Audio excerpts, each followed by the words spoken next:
a la presentación y vamos a revisar la diapositiva 77. Allí necesito que revisemos, reflexionemos un poco sobre... Profe, Mande. ¿me dijo 6 7 o 7 7? Ah, no, dije 77. Pero aparece en blanco la diapositiva 77. Ah, bueno, entonces la siguiente. Probablemente Ah, quité bueno, profe. una y por ahí se recorrió. En la siguiente. Ah, bueno. Y estoy siguiendo al material de Lenders. Lenders se llama Administración de Compras y Materiales. Creo que ya lo tienen en su bandeja, si no, pues también lo localizan por allí. En su capítulo 3, habla de procedimientos y flujos de información. Allí expone una serie de razones de por qué, desde el punto de vista de la gestión de las compras, se debe fortalecer un sistema de abastecimiento de los materiales en la empresa. La gestión de los recursos materiales, la gestión de compras, tiene mucho más sentido, tiene mucho más utilidad cuando estamos hablando de una empresa que maneja un número grande de artículos. Ustedes están enfrentando ahorita sus casos de estudio donde probablemente no se están enfrentando a un elevado número de artículos, más bien por el contrario, están tratando de encontrar un caso que tenga un número significativo de artículos que les permita llevar adelante su ejercicio. Pero esto por la forma en cómo lo estamos abordando desde el punto de vista del caso que les ocupa. Lo cierto es que si vamos a trabajar con empresas o revisamos empresas, fabricantes o empresas comercializadoras, nos daremos cuenta que en efecto hay empresas que han diversificado tanto sus actividades que en realidad manejan un número elevado de artículos.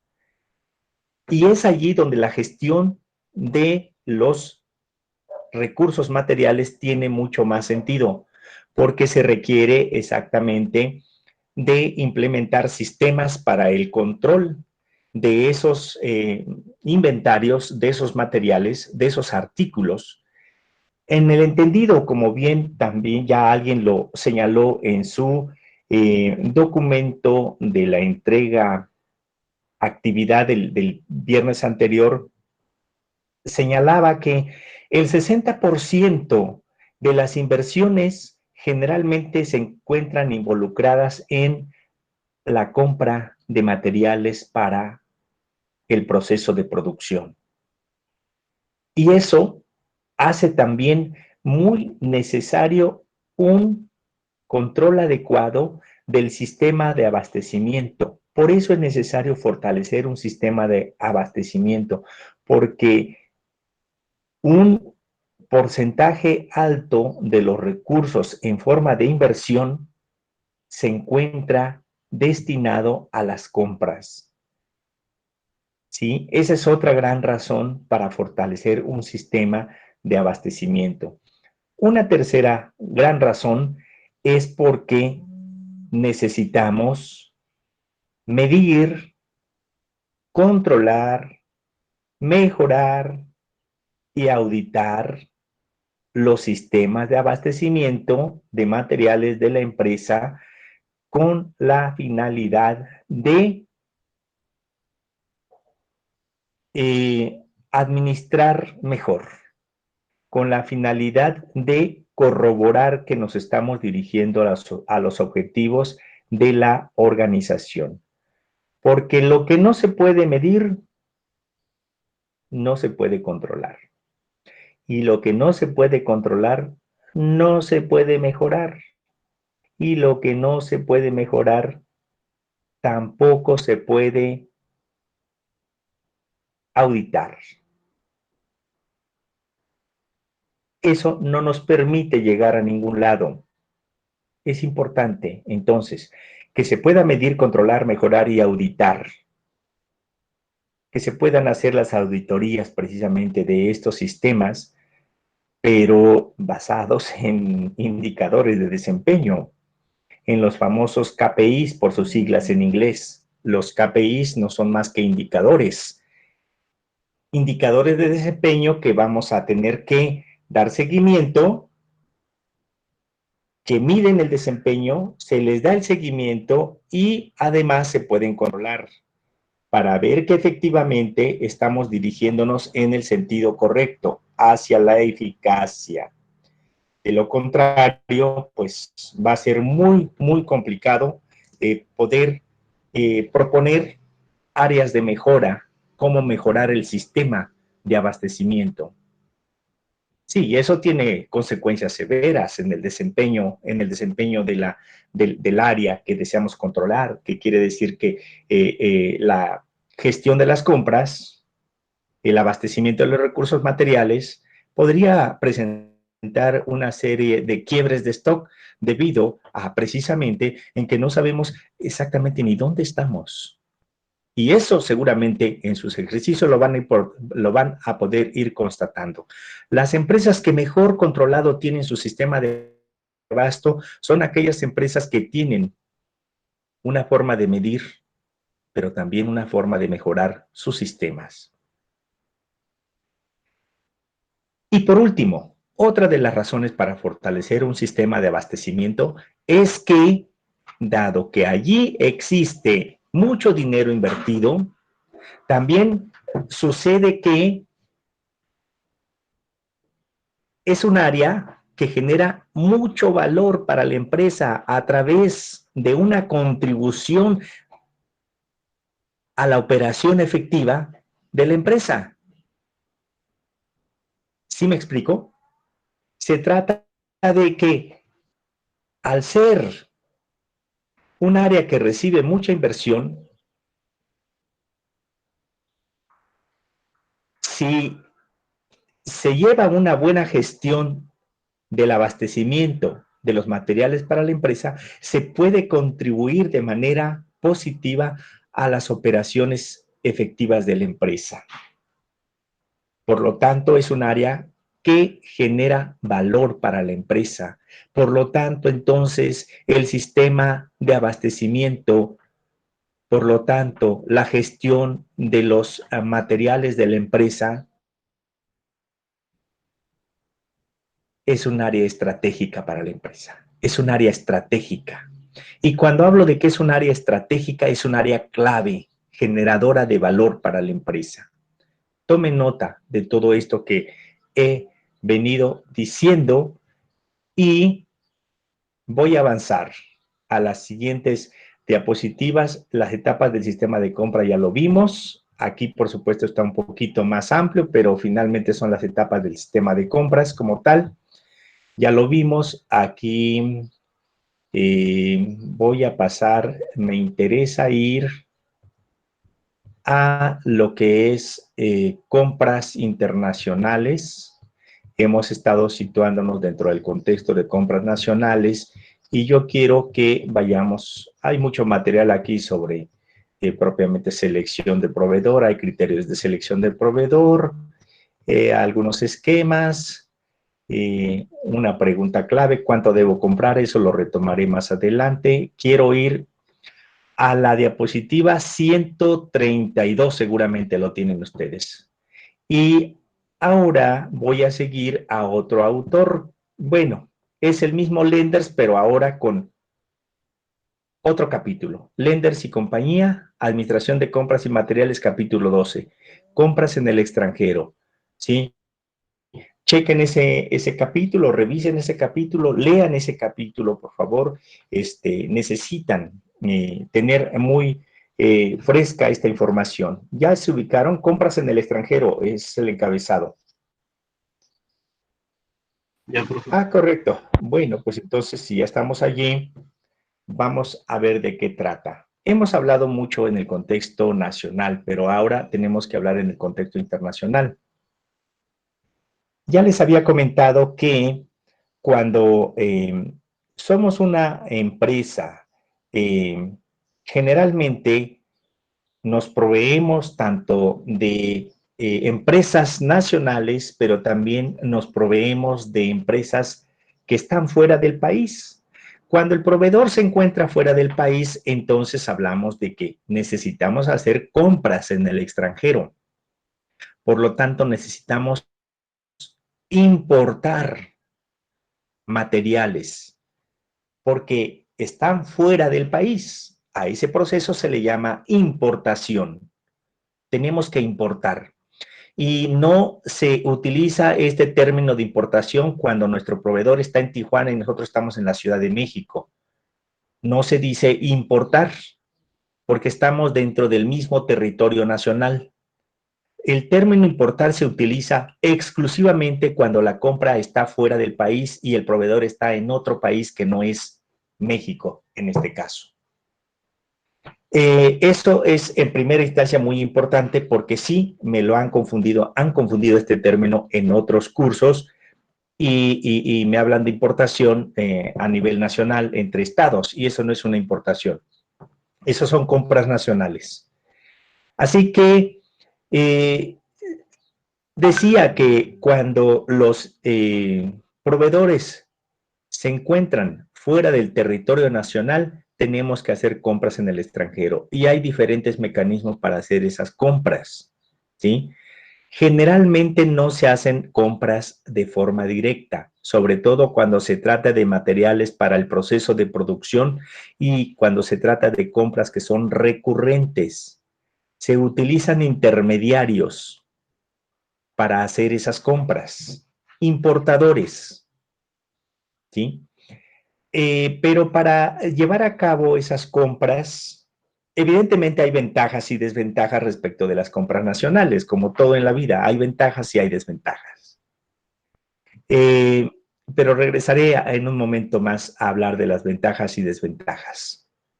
Lo cierto es que una compra en el extranjero puede ser más cara o puede ser más barata. Todo dependerá qué tipo de material y tomando en cuenta el tipo de cambio también, porque ahora sí nos enfrentamos a la divisa internacional dólar, que ya les he comentado por qué el dólar. Pero más que eso, en la siguiente diapositiva necesitamos conocer, cuando hacemos compras internacionales, necesitamos conocer al menos que debemos cumplir con una serie de términos que nos van a permitir llevar a cabo el comercio internacional. Los términos utilizados en contratos de compraventa internacional. Términos del comercio internacional propiamente. Y estos términos, pues, se utilizan en contratos de compraventa en el mundo. Y son comunes en el mundo. Por eso se conocen términos comerciales internacionales, los famosos Incoterms, por sus siglas en inglés. Estos Incoterms son el marco de actuación y lo que pretenden es establecer normas, procedimientos, reglas para las transacciones internacionales relacionadas con dos aspectos fundamentalmente. Con la distribución de gastos y con la transmisión de riesgos. Y esto finalmente tiene que ver con dinero. ¿Para quién? Para las dos partes intervinientes en la transacción. Compradores y vendedores. Compradores y proveedores. Es decir, ¿quién va a asumir los costos? ¿quién va a asumir los gastos? ¿Quién va a asumir los riesgos? Porque estarán ustedes de acuerdo de que en una requisición de compra a nivel internacional, lo mismo que a nivel nacional, hay riesgos durante el transporte. Desde, bueno, ustedes díganme qué riesgos puede haber. Voy a pasar con algunos de ustedes. Juan Jesús Cruz, por favor, Sí, profe. ¿qué riesgos podríamos correr? Solo uno, enumérame uno y después paso con alguien más para que todos tengan la oportunidad también de colaborar. Por ejemplo, algún daño, una pérdida del material. ¿Una ruptura? ¿Algún daño? Ok, Ajá, podría ser. sí. Sí. Aarón de la Cruz. Bueno, que se accidente, no sé, el camión que viene y se pierdan los materiales. Ok, un accidente y los materiales se dañan. Eso es muy común, también lo hemos visto. Gracias. De la Cruz Castro, Alex Jaciel. Sí, profe. Que no cumpla con las especificaciones acordadas. Que no cumpla con las especificaciones acordadas también es un riesgo, también, y eso tiene un costo, y alguien tiene Profe, que cumplir con eso. Adelante, Alejandro. una falla mecánica. ¿Una falla mecánica en el transporte o una falla mecánica de En el transporte. en el transporte? Sí. También puede ser eso, sí. ¿Y qué genera eso, Alejandro? Una falla mecánica. En sí mismo no Un tendría retardo el retardo de la Ah, entrega del material. correcto. Por favor, Verónica. Pues que se envíe el material incorrecto. Sí, también material incorrecto, que vaya una cosa por otra. Gracias. Roselia. ¿Puede ser un asalto? Exacto. También puede ser un robo deliberado durante el trayecto. ¿Qué otra cosa podemos encontrar? A ver, Irene Ávila dice, Puede ser un fraude que los puedan como engañar de que les van a enviar su producto y al final no lo hacen. correcto. Gracias, Irene. Exactamente. Paola, problemas de aduana. Sí. Voy a leer los chats. Dice fraude, dijo Irene. Leslie dice problemas en la aduana. Un poco más, Leslie, ¿qué tipo de problemas en la aduana? ¿Qué estás pensando?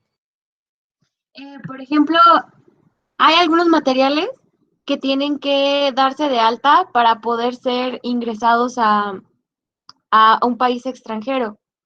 Eh, pues en la aduana ya ve que piden con exactitud, casi casi con qué fue hecho cierto material, y si no cumple con los requisitos, lo regresan o cobran más.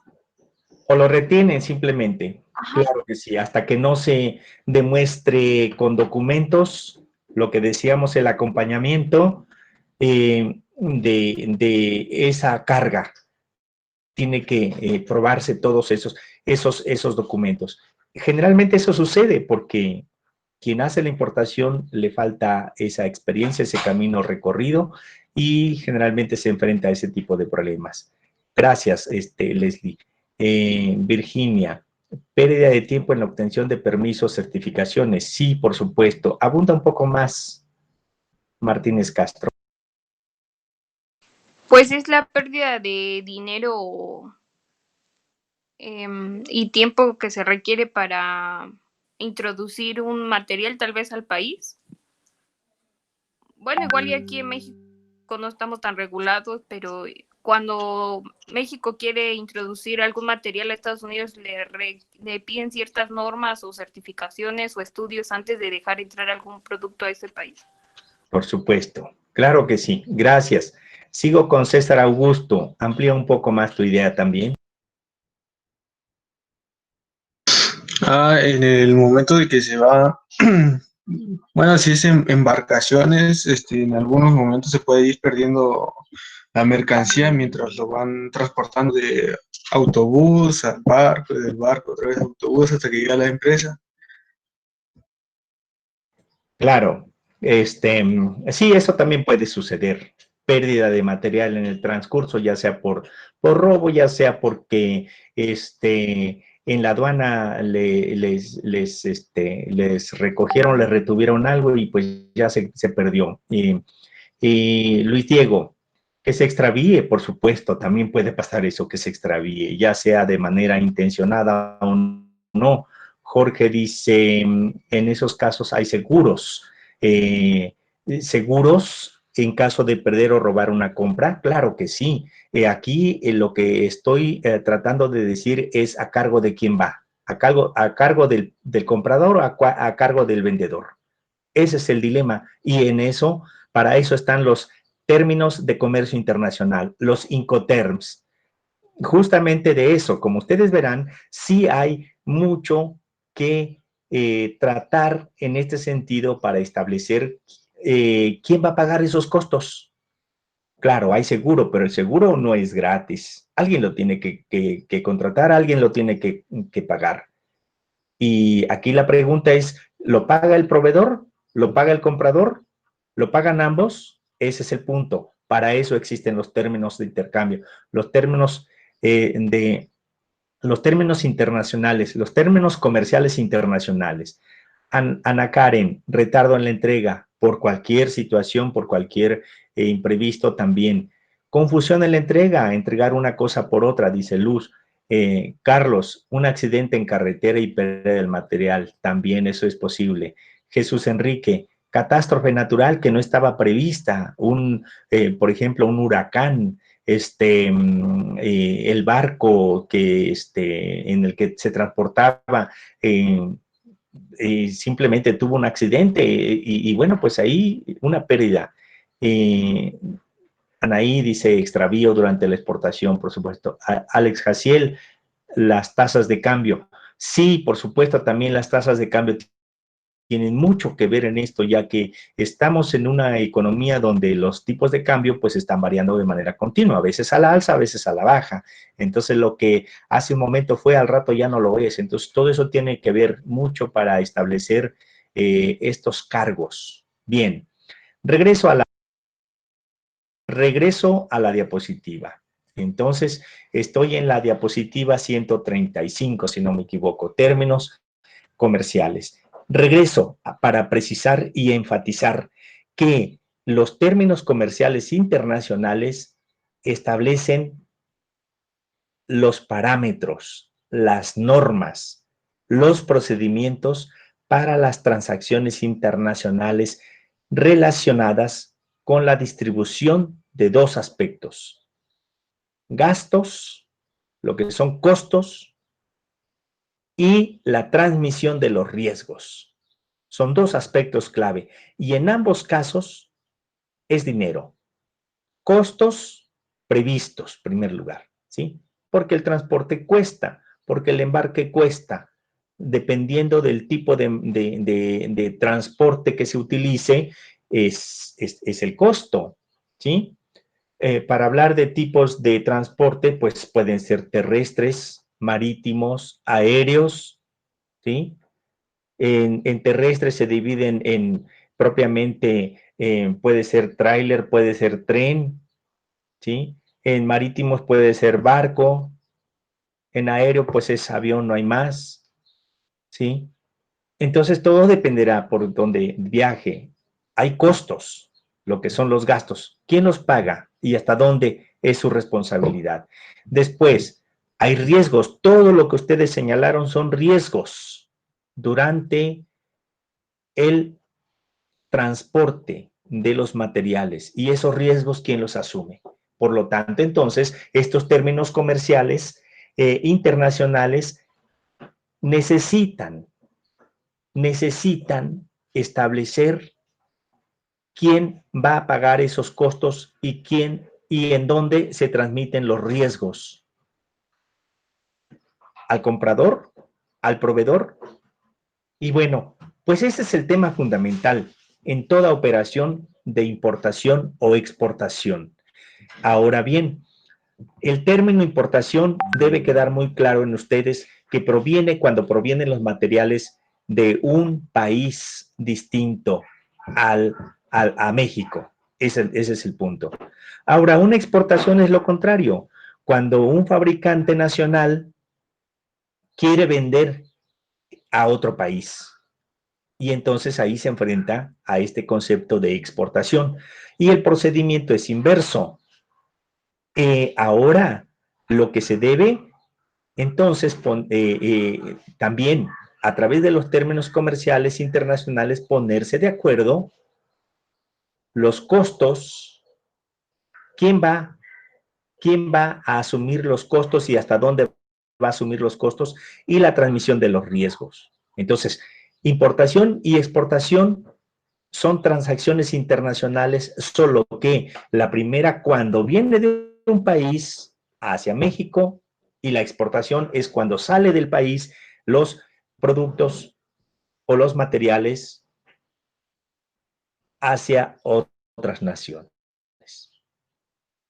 Y bueno, pues entonces estos términos comerciales internacionales van a definir los estándares más utilizados en los contratos de compra-venta internacionales. En otras palabras, los términos comerciales internacionales son normas, son estándares en contratos de compra-venta que se utilizan a nivel internacional. De allí la importancia de estos términos.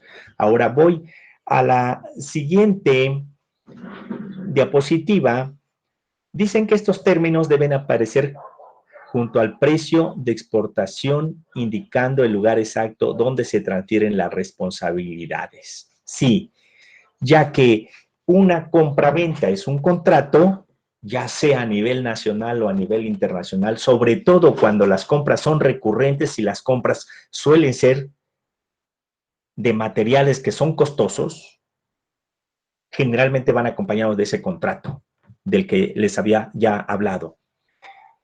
Y aquí es justo en ese contrato es donde debe, junto al precio, debe indicarse exactamente en qué punto se transfieren las responsabilidades y los costos. Por lo tanto, se establecen los derechos, se establecen las obligaciones de proveedor o comprador en relación a ese contrato de compra-venta. Y es ahí donde se hace la entrega, ahí mismo es donde se hace la transacción de la mercancía vendida, ya sean materiales, producto terminado, producto intermedio, etcétera, etcétera, lo que sea. Y ese punto puede ser diferentes lugares. Puede ser en el lugar del fabricante, en la fábrica misma, puede ser a pie de barco, a pie de transporte, puede ser en aduana, o puede ser hasta la planta del comprador. Eso es lo que nos permiten los 5 terms. Por supuesto, dependiendo del punto de entrega de la mercancía y la transferencia de los derechos y las obligaciones, es como va a ser el costo, ¿sí?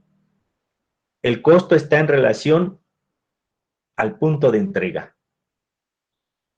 Si es en la planta del fabricante, el costo va a ser 1. Si es al pie de barco, el costo va a ser otro. Si es en la aduana, el costo va a ser otro para el comprador. Y si la entrega es en la planta del comprador, el costo va a ser otro. ¿Estamos de acuerdo? Y bueno, estos Incoterms para ambas partes es un acuerdo al que se someten y aceptan en forma voluntaria comprador y proveedor, comprador y vendedor. Pero no hay de otra. De todas maneras, ya dije que estos términos comerciales internacionales no son otra cosa que normas de comercio internacional, y que todo aquel que quiera exportar o quiera importar se tiene que someter. Eso de aceptación voluntaria de las partes está de más, puesto que ni modo, tienen que aceptar esos términos, tienen que revisar esos términos y tienen que aceptar cuáles son los que mejor les conviene. Para precisar un poco más, en la siguiente diapositiva señalo las cuestiones que los Incoterms pretenden regular. 1. Lugar exacto donde se produce la entrega de la mercancía. Por lo tanto, derechos y obligaciones. Va acompañado de eso. Y todo está en el contrato. Ya decía cuáles podrían ser los lugares en donde se hace la entrega, la transferencia de esas responsabilidades y también de esos derechos. 2. El momento exacto en el que se transmite el riesgo sobre la mercancía. Lo que quiere decir que a partir de allí, entonces, si hay pérdida, si hay extravíos, si hay robos, si hay daño, pues será el momento en que se transfieren esas responsabilidades. Antes eran del proveedor y a partir de ese punto ya son del comprador. ¿Me explico? Pero otra vez tiene que ver con el acuerdo para saber en qué punto, en qué lugar exacto se produce la entrega. Eso se tiene que establecer en el contrato. No sabemos. Todo depende de la negociación. Por eso, el tema de negociación va a estar siempre muy presente en estas transacciones, ya sean nacionales o internacionales. 3. Evidentemente, del lugar en donde se entregue, en el momento en que se transfiera la responsabilidad sobre los riesgos y los costos, pues es en ese momento cuando ya se habla de que hasta ese punto el costo será para el proveedor o será para el comprador. Generalmente hay una distribución de los costos de operación. ¿Eso qué quiere decir? Que en algunos casos, evidentemente, al acordar un punto intermedio, pues hay costos para el proveedor y hay costos para el comprador.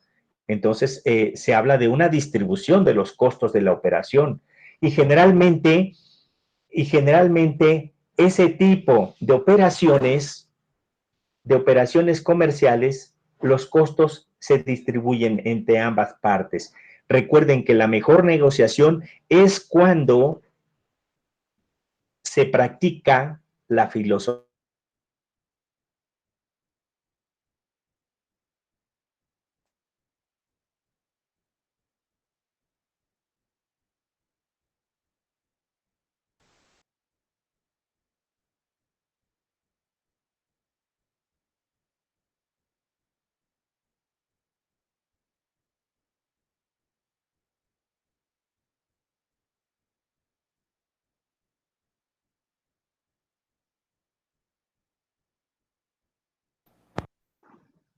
¿Se me fue el internet a mí o no se está escuchando?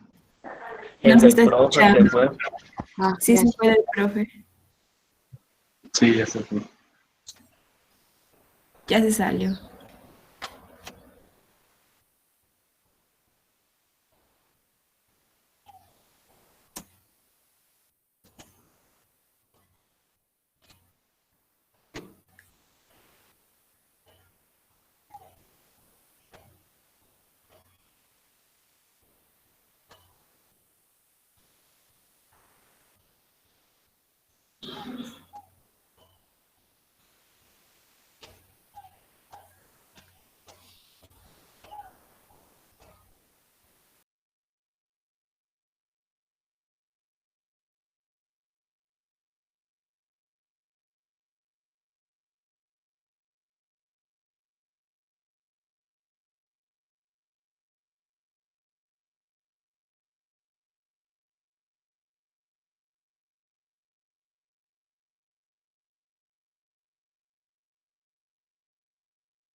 Profe.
Hola, hola, ¿dónde me quedé, por favor? ¿Hasta dónde me escucharon? Porque ni cuenta me di que estaba hablando aquí. Estaba en mi soliloquio. A ver, Diana Verónica, ayúdame. ¿Hasta dónde escuchaste tú? Nos quedamos en el primer punto de, bueno, yo hasta ahí escuché de las cuestiones que se pretenden regular. ¿En serio? ¿Hasta ese punto? Oh, Dios. Leslie, ¿a dónde me quedé? ¿Hasta dónde me escuchaste tú? Hasta ahí, profe, pues estábamos, había terminado lo de los Incoterms, leyó todos los puntos que estaban de lugares a acordar, lo del pago, y luego estaba lo de las cuestiones a regular. Pues en general había dicho que era un acuerdo a que se sometían las, por ejemplo, el comprador y el vendedor de forma voluntaria, y hasta ahí se quedó. Ajá. ¿Allá se fue otra vez? Profesor, ¿nos escucha? Sí, aquí estoy. Aquí, bueno. Miren, aquí le voy a dejar, lo retomo mañana y yo necesito que me ayuden encontrando todos los 5 terms y son 5 terms. Por lo tanto, en la edición, porque están de forma ordenada, les voy a pedir que me presenten los 13 primeros compañeros, que sería el número 1, Aguilar García Rubí, hasta el número 13, García Martínez Luis Diego. Son códigos. Los 5 terms están manejados por códigos, ¿sí? Y de manera bien ordenadita. Les digo rápidamente. A Aguilar García le tocaría el código EXW, todo en mayúscula. EXW. A Ávila Sánchez Irene le tocaría FCA, todo en mayúscula. ¿Sí me están escuchando? Sí, ¿verdad? Sí, profe. Sí, profe. Bernardino le tocaría FAS. Bravo López le tocaría FOB, B de bueno. Carrasco le tocaría CFR. mayúsculas todas. Castañeda le tocaría CPT. Chávez Rosales le tocaría CIF. Cruz le tocaría CIP. P de Pablo. De la Cruz Castro le tocaría D de dedo, A de Alejandro, T de Tito. De la Cruz Pérez Arón le tocaría D de dedo, A de Alejandro, P de papá. Galindo Rodríguez le tocaría D de dedo, P de papá. García Martínez, Luis Diego le tocaría, ah caray, ya se me acabaron. Hasta ahí quedamos. Hasta los 11 primeros. Estaba revisando que eran 13, pero aquí nada más tengo 11. Bueno, son esos Incoterms que necesitan revisar, bueno, necesitan revisar todos, pero que brevemente los primeros 11 compañeros nos puedan hablar de cada uno de ellos, qué significan.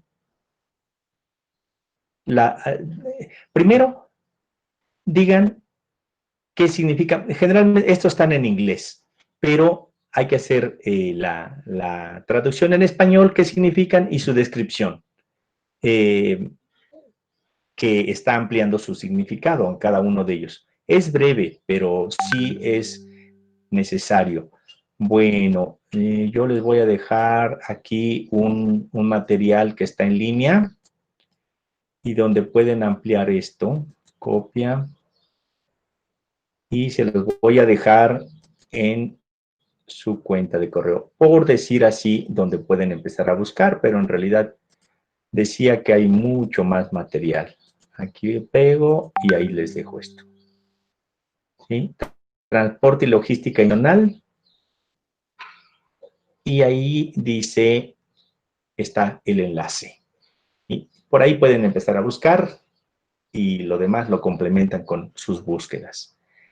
Y pues mañana nos encontramos y vamos a seguir trabajando estos Incoterms mañana y probablemente terminemos la semana siguiente entre el lunes, el lunes no tenemos clase, jóvenes, hasta el martes. ¿Sí? Bueno, sería todo. Nos vemos mañana. Hasta luego. Hasta mañana, profe. Cuídense, profe. Bye, bye, igualmente ustedes. Hasta mañana. Cuídense mucho. Hasta luego, profe.